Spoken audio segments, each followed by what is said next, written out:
Healthcare has become one of the most significant expenses in retirement, with a continual increasing cost of care, coupled with longer life expectancies. Healthcare costs are changing retirement preparedness. Joining me now to talk about this issue is Dr. Van Harlow. Thanks for joining us. Thanks, Jeff. Before we begin, can you talk a little bit about the Empower Institute and what you do on a regular basis? Sure. The Empower Institute is a part of Empower Retirement, and we're focused on innovative solutions to all the questions around retirement. So I mentioned in my opening that healthcare is a big expense, and I think people are really underestimated, or you believe people are really underestimated the costs of healthcare and retirement. Can you talk a little bit about your research at the Empower Institute? Sure. One of the things we've done at Empower Retirement is bring the issue of healthcare up front to participants. So when a participant looks at their balances, their income projections, they can actually go in and see what their healthcare costs will be in retirement. And it's been a very important eye-opening experience for pre-retirees. So healthcare is obviously a critical component throughout one's life. And for the most part, you've done a lot of surveys, queried individuals, queried plan sponsors. People really fail to understand the gravity of how much money they're going to need at retirement for healthcare. Healthcare inflation is much higher than inflation for regular goods. Correct. I think the financial service industry has shied away from bringing healthcare into the retirement dialogue just because of a lack of understanding. It's interesting, I saw a survey, 1 in 7 pre-retirees think Medicare's free. So it's really an issue that needs to be brought to the forefront, educating people early on about how much they do need to save for a very large expense in retirement.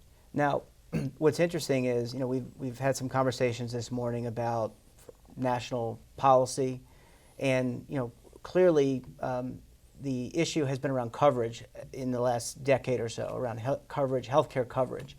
But now we need to really have a conversation about retirement preparedness. And part and parcel, I think the healthcare debate or conversation now kind of migrates to what you're describing. And we have to get people on board with understanding the costs, and that those costs vary depending on where they live. Their healthcare costs will vary depending on where they live, their longevity. There are a multitude of different variables that have to be considered. Yeah, and one of the things that we've done is addressed health condition, which is a big variable in determining how much you're going to pay for health care costs in retirement. What's counterintuitive is if you're healthy, you actually have to save more for your retirement health care costs. Someone with an adverse condition may be paying more each month because of copay, drugs, and things like that, but their life expectancy more than offsets that. So if you're healthy, you actually have to save more. That is counterintuitive, but we read in the press often and see on TV and in different areas that the American people are certainly not as healthy as they could be. Obesity is rampant. We've got other diseases like diabetes and cancer. We've got to work to get people healthier, and I think that's probably a different conversation. But knowing that this all exists and these factors exist, how do you get people to save more? I mean, what can you do? We've talked in other segments of the show about behavioral finance and behavioral economics and getting people to do more, but how do you propose we go about getting people to save more in their retirement program? Well, first I want to sort of go back to the first part of your statement about how unhealthy individuals really are. We do a survey every year, and we've found that 80% of households pre-retirement, so age 60 to 65, have one or more adverse health conditions. So only 20% of households are healthy. And these health conditions dramatically affect how much they need to save in retirement.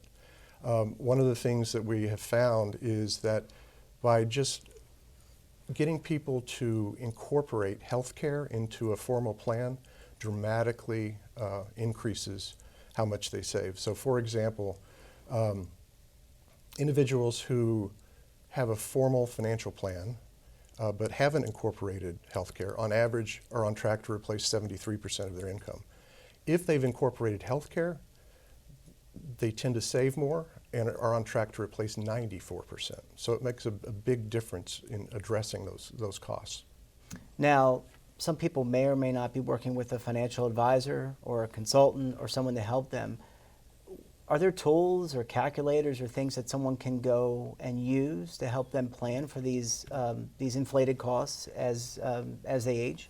Yes, so as I mentioned early on, with our participant experience, we actually do have a healthcare cost tool.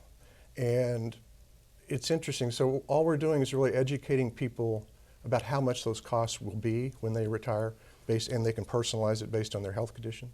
People that use that tool increase their deferral rate on average 29% because they realize they need to be saving more to address those costs. Now, saving for retirement, we've talked on the show about the convergence of benefits. I mean, typically the way employee benefits are sold is you've got your health care plan, your retirement plan, and then you've got some other disability and other voluntary programs. But really, it's really one big pot, and they all should kind of work together. And we've seen a trend towards like the high deductible health care plan, in particular health savings accounts. How do those kind of factor into the retirement planning for individuals? I mean, certainly you can save up to $3,350, I think, this year. In addition to the $18,000, if you have a family, you can save more. But all these things kind of have to work homogeneously, work together for the betterment of the individual. And there are things that people can do to use these different vehicles in concert with one another. You're absolutely right. It's all just allocating savings dollars, but you have to know what your costs are going to be. And so I think educating people is the first step in integrating those savings plans. And also, I would imagine, not to put words in your mouth, but I would imagine that the Empower Institute is also talking to public policy folks about this. I mean, there are things that we can do in the private sector to educate, things like Empower Retirement, things that Empower Retirement can do, that consultants, advisors can do in terms of driving things to the plan sponsor, but we also need to have a conversation from a public policy perspective. And I'm imagining that the folks at the Empower Institute are talking regularly with public policy makers about bringing this all together.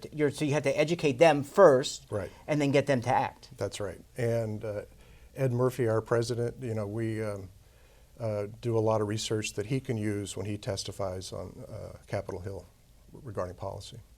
That's great. Well, Dr. Van Harlow, thank you so much for joining us, and we're looking forward to more research and trying to raise this issue for the betterment of retirement plan participants. All right. Thanks, Jeff. Thank you so much. All right.